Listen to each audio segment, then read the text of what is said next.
इस मिस्टीरियस कहानी की शुरुआत में हमें वॉशिंगटन डीसी का सीन दिखाया जाता है, जहां का क्राइम रेट बहुत ही ज्यादा बढ़ गया था। आए दिनों कत्ल और लूटपाट की न्यूज सुनने मिलते थे। शहर की पुलिस भी इन सारी चीजों में कुछ कर नहीं पा रही थी। इस मामले में वॉशिंगटन डीसी के पुलिस ऑफिसर्स भी कुछ कर नहीं पा रहे थे। पर एक दिन वॉशिंगटन डीसी की सरकार को कुछ ऐसे म्यूटेंट लोग मिल गए जो लिटरली भविष्य देख सकते थे। वो पूरे 3 म्यूटेंट्स होते हैं जो अपनी इमेजिनेशंस और दिमाग की एबिलिटी का यूज करके शहर में होने वाले क्राइम्स पहले ही बता दिया करते थे। और अब इन्हीं सारी चीजों को देखते हुए वैज्ञानिकों ने काफी सारे एक्सपेरिमेंट किए और प्रीकॉक नाम की एक कंपनी बनाई जो पुलिस ऑफिसर्स की मदद करेगी। इस कंपनी के अंदर एक ऐसा एडवांस डिवाइस होता है जो उन्हीं तीनों म्यूटेंट्स की एबिलिटी को यूज करेगा। दरअसल मशीन की मदद से वो तीनों म्यूटेंट्स जो भी सोचते थे वो सारे लोगों को स्क्रीन पर दिखाई देता था, जिससे कि पुलिस वाले भविष्य देखकर पहले ही समझ जाते थे कि कहां पर क्राइम होने वाला है। हालांकि वो तीनों म्यूटेंट्स मर्डर या क्राइम होते हुए देख सकते थे,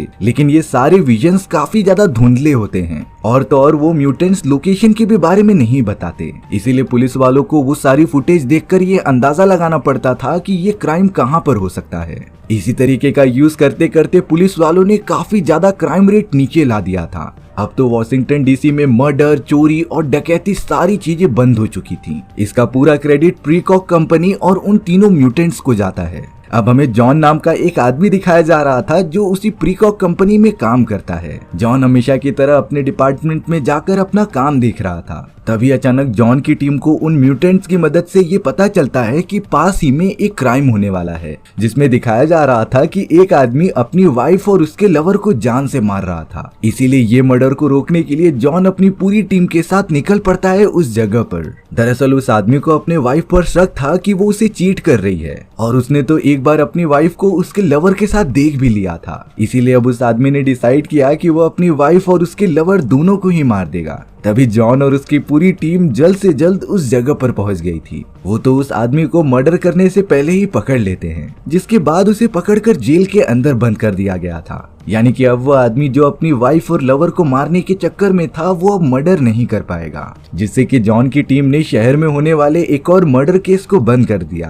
अब कुछ दिनों बाद हमें डैनी नाम का एक ऑफिसर दिखाया जाता है। दरअसल वो गवर्नमेंट की तरफ से आया था, क्योंकि अब प्रीकॉक कंपनी की टेक्नोलॉजी देखकर वो सब काफी इम्प्रेस हो चुके थे। इसीलिए सरकार ने डिसाइड किया कि प्रीकॉक कंपनी की सर्विस पूरे देश में प्रोवाइड की जाए, जिससे हमारा पूरा देश मर्डर, क्राइम जैसे खतरनाक चीजों से बच जाएगा। ये सब इसीलिए होता है क्योंकि वो म्यूटेंट्स बहुत ही अच्छी तरीके से लोगों का फ्यूचर देखते थे। पर डैनी अभी भी कंफर्म करना चाहता था कि इस मशीन में अभी भी कोई खराबी मौजूद है कि नहीं। इसीलिए वो तुरंत जॉन की टीम के पास आ जाता है कुछ पूछताछ करने के लिए। अब यहाँ डैनी के कुछ सवाल थे। डैनी कहता है कि अगर क्या होगा तुम्हारी म्यूटेंट्स ने किसी ऐसे आदमी का फ्यूचर देखा हो जो फ्यूचर में मर्डर करने जा रहा है। मॉनिटर पर वो सारे भविष्य देखकर तुम सारे ऑफिसर्स उसे पकड़ तो लोगे और उस आदमी को उस मर्डर के इल्जाम में अंदर डाल दोगे जो उसने कभी किया ही नहीं हो। दरअसल डैनी का मानना था कि अगर वो आदमी एंड मोमेंट पर जाकर अपना मन बदल ले और मर्डर करे ही ना, क्योंकि भविष्य तो कभी भी बदल सकता था। तब जाकर जॉन डैनी को बताता है कि वो तीनों म्यूटेंट्स उन्हीं लोगों का फ्यूचर देखते थे जिनके मर्डर करने के चांसेस 100% हो।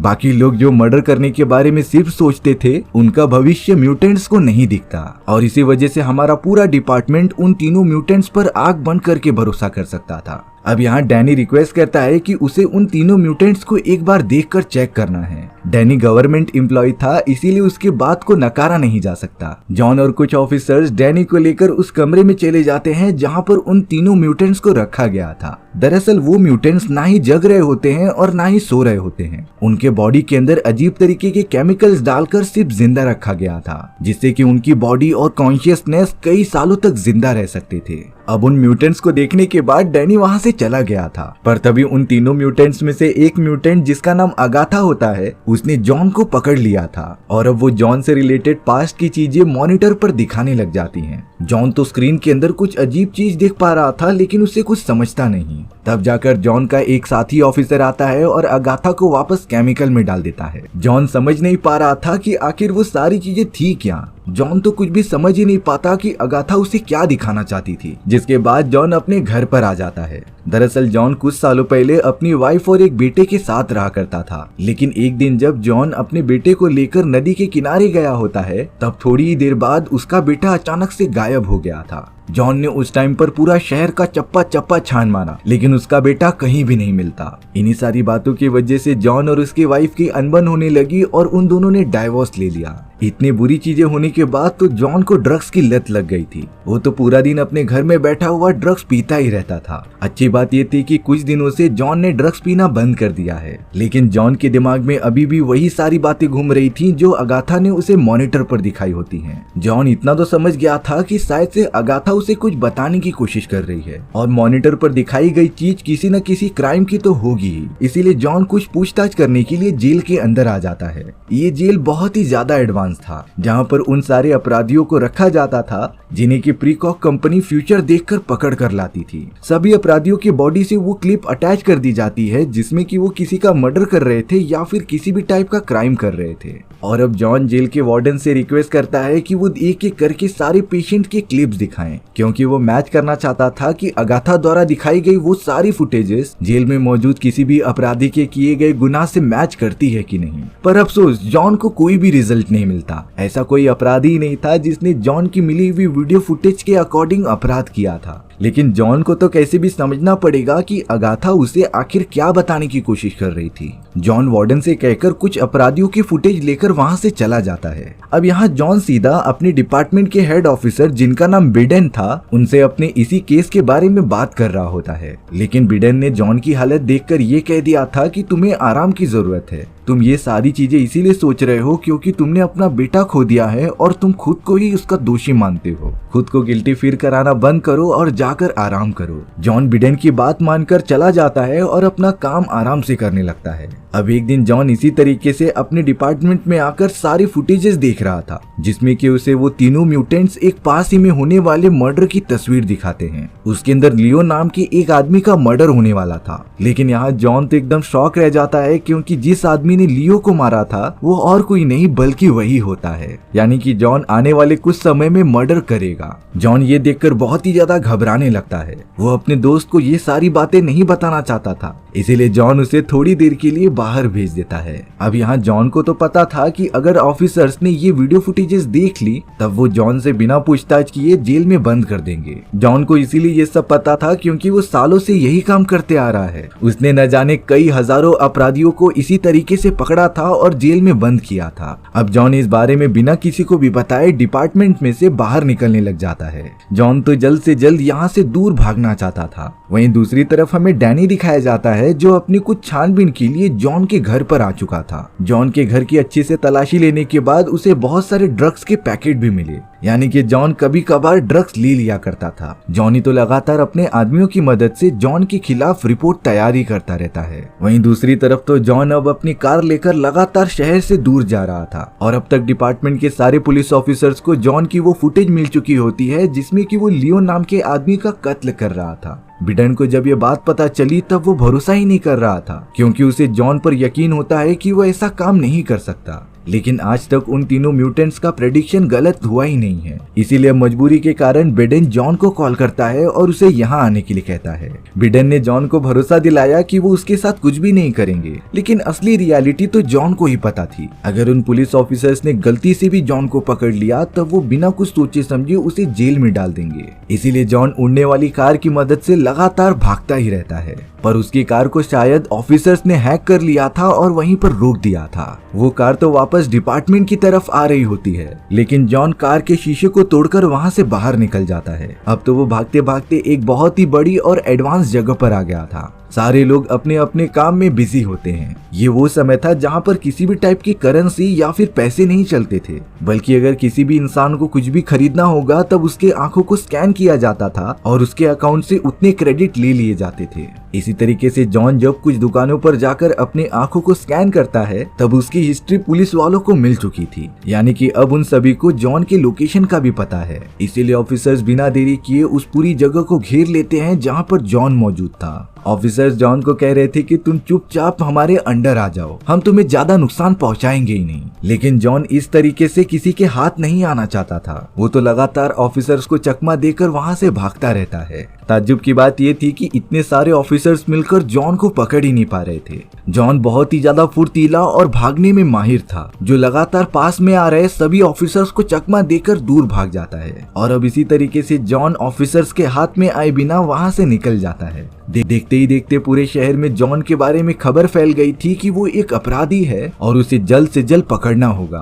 पर अब यहाँ जॉन को अपने सवालों का जवाब चाहिए था कि आखिर वो इस तरीके से किसी का मर्डर क्यों करेगा। इसलिए जॉन तुरंत ही एमा नाम की वैज्ञानिक के पास चले जाता है, जिसने की इस प्रीकॉक टेक्नोलॉजी को डेवलप किया था। अब जॉन बिना देरी किए एमा के बागीचे में आ जाता है। जॉन ने नोटिस किया कि एमा के बागीचे में कुछ ऐसे अजीबोगरीब प्लांट्स हैं जो हिल सकते हैं। कुछ प्लांट्स ने तो जॉन को जख्मी भी कर दिया था, क्योंकि वो बिना पूछे अंदर आ रहा था। अब जॉन डायरेक्टली एमा के पास आता है और अपने कंडीशन के बारे में बताता है। अब एमा सारी रियलिटी जॉन के सामने रखती है। वो कह रही थी कि कुछ सालों पहले कैंसर का इलाज करने के लिए बहुत ही अजीबोगरीब दवा बनाई गई थी। इस दवा ने कई सारे लोगों को ठीक भी किया था, लेकिन कहीं न कहीं इसका साइड इफेक्ट देखने के कारण इस दवा को बंद कर दिया गया। और अब तुम जो म्यूटेंट्स को देख रहे हो, जो कि फ्यूचर देख सकते हैं, ये उन्हीं लोगों के बच्चे हैं जिन्होंने ड्रग्स लिया था। यानी कि ये साफ था कि उन तीनों म्यूटेंट्स के मरने के बाद अब कोई भी ऐसा नहीं होगा जो कि फ्यूचर देख पाएगा। पर जॉन ने एमा को अपने बारे में बताया कि उसने अगाथा के विजन में अपने आप को किसी आदमी को मारते हुए देखा था।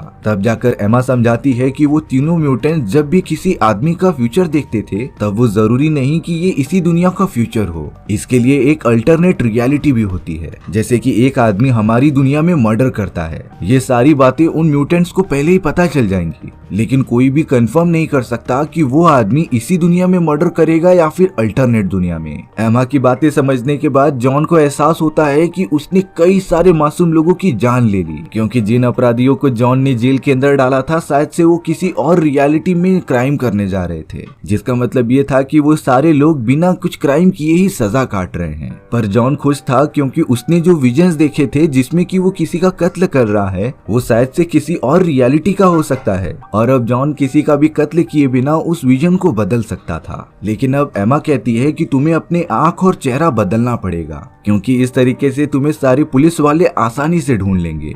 एमा जॉन को एक डॉक्टर के बारे में बताती है जो इन्हीं सारी चीजों का काम करता था। जॉन तुरंत ही वहां पहुंचकर डॉक्टर से रिक्वेस्ट करता है कि वो उसके आंख और चेहरा बदल दे। अब यहाँ डॉक्टर ने बताया कि मैं तुम्हारी आंख निकाल कर दूसरी आंख लगा तो दूंगा, लेकिन इसके लिए तुम्हें 1 दिन का वेट करना पड़ेगा, ताकि आंख निकालने के बाद तुम्हारी दूसरी आंख अच्छे से लग सके। जॉन इस बात के लिए राजी हो जाता है। देखते ही देखते डॉक्टर ने जॉन की दोनों आंखें निकाल ली थी और किसी दूसरे आदमी की आंखें लगा दी होती हैं। और अगर जॉन ने अपनी आंखों पर लगी हुई पट्टी जरा भी निकाली, तब जॉन हमेशा के लिए अंधा हो जाएगा। इसीलिए ऑपरेशन होने के बाद भी जॉन वहीं रुककर थोड़ा सा आराम करता है। वहीं दूसरी तरफ सारे पुलिस ऑफिसर्स मिल चुके थे और लगातार पूरे शहर में घूमकर जॉन को ढूंढ रहे थे। ऑफिसर्स के पास काफी एडवांस टेक्नोलॉजी थी, जिसमें कि उड़ने वाले ड्रोन से लेकर छोटे छोटे मिनी रोबोट्स भी थे, जो किसी भी घर के अंदर घुसकर आंखों को स्कैन कर लेते थे। और अगर इन मिनी रोबोट्स को आंखों के प्रिंट जॉन से मैच हो गए, तब ये ऑफिसर्स को कंफर्म कर देंगे।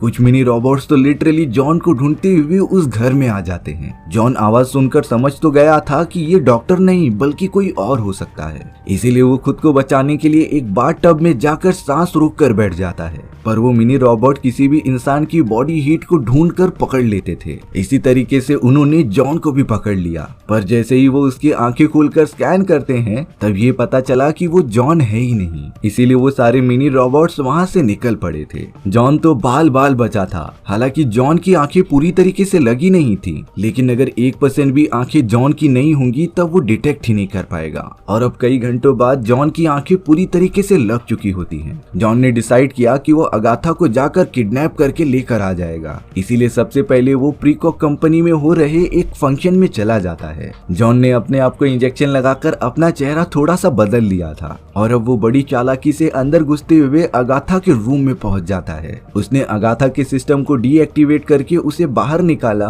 और प्रीकॉक कंपनी से दूर लेकर आने लगा। अब जॉन को कैसे भी अगाथा के दिमाग से अपने उस विजन को निकालना था, जिसमें कि जॉन लियो नाम के एक आदमी का कत्ल करते हुए दिखाई दे रहा है। जॉन अपने एक हैकर दोस्त को बुलाता है जो उसकी मदद करेगा। और अब देखते ही देखते काफी मेहनत के बाद जॉन और उसका हैकर दोस्त अगाथा के दिमाग पर थोड़ी सी वायर्स लगा देते हैं, जिससे कि वो उसकी थोड़ी सी यादें मिटा सके। जॉन को लग रहा था कि समय के साथ अगाथा की यादें भी चेंज हो जाएंगी, पर अफसोस अभी भी उसके दिमाग में वही सारी यादें होती हैं जिसमें कि जॉन किसी आदमी का कत्ल कर रहा है। जॉन बिल्कुल भी नहीं समझ पाता कि वो किसी का कत्ल करना भी नहीं चाहता, फिर ये अल्टरनेट रियलिटी में ऐसा क्यों हो रहा है। अब अगाथा के बॉडी में लगे ट्रैकिंग डिवाइस की मदद से वो सारे ऑफिसर्स वहाँ पर भी आ जाते हैं, इसीलिए जॉन डायरेक्टली अगाथा को लेकर वहाँ से निकल पड़ा था। जॉन अब बिल्कुल भी नहीं चाहता था कि वो सारे लोग अगाथा को इस तरीके से कैद करके रखें, यानी कि एक तरीके से वो अगाथा की मदद कर रहा था। अब यहाँ जॉन अगाथा को लेकर एक होटल में आ जाता है। ये वही होटल था जहाँ पर जॉन लियो नाम के एक आदमी का कत्ल करेगा, इसीलिए जॉन रियलिटी देखना चाहता था कि आखिर ये पॉसिबल कैसे हो सकता है। और अब जॉन अगाथा को लेकर रूम नंबर 511 में आ जाता है।